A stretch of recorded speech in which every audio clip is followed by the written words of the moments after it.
నీలోని కోపాగ్నిని జయించు, ఆత్మీయ విజయం సాధించు. పరిచయం. ప్రియమైన సోదరీసోదరులారా, ఈరోజు మనందరినీ ఏదో ఒక సమయంలో ఇబ్బంది పెట్టే అంశం కోపం గురించి మాట్లాడుకుందాం. బైబిలు గ్రంథం సామెతలలో సెలవిచ్చినట్లు, కోపిష్ఠుడు కలహము రేపును, ముంగోపి అధికమైన దుష్క్రియలు చేయును. సామెతలు 29:22.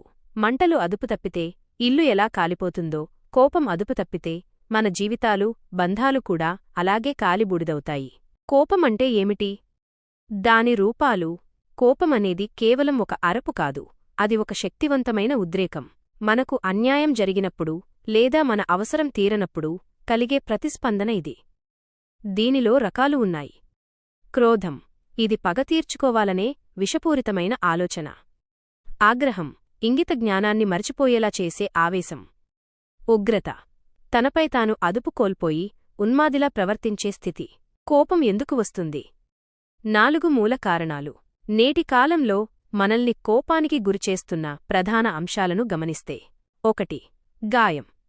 మన మనసు నొచ్చుకున్నప్పుడు, ఎవరైనా మనల్ని తిరస్కరించినప్పుడు కోపాన్ని ఒక రక్షణ కవచంలా వాడుకుంటాం.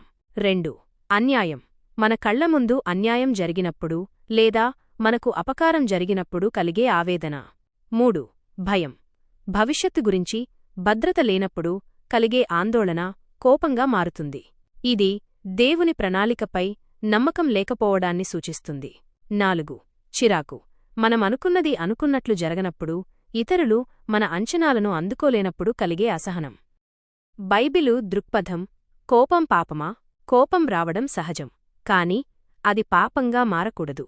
కోపపడుడిగాని పాపము చేయకుడి. సూర్యుడు అస్తమించు వరకు మీ కోపము నిలిచియుండకూడదు.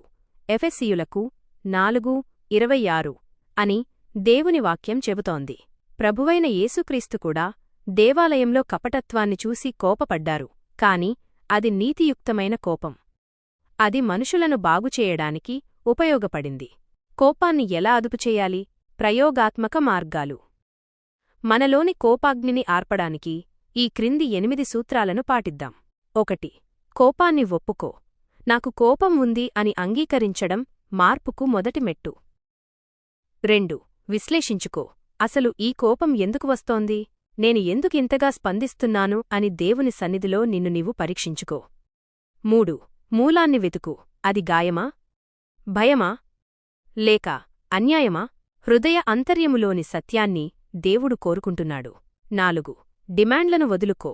ఇతరులు నా మాట వినాలి, నన్ను గౌరవించాలి అనే డిమాండ్ల కంటే దేవుడు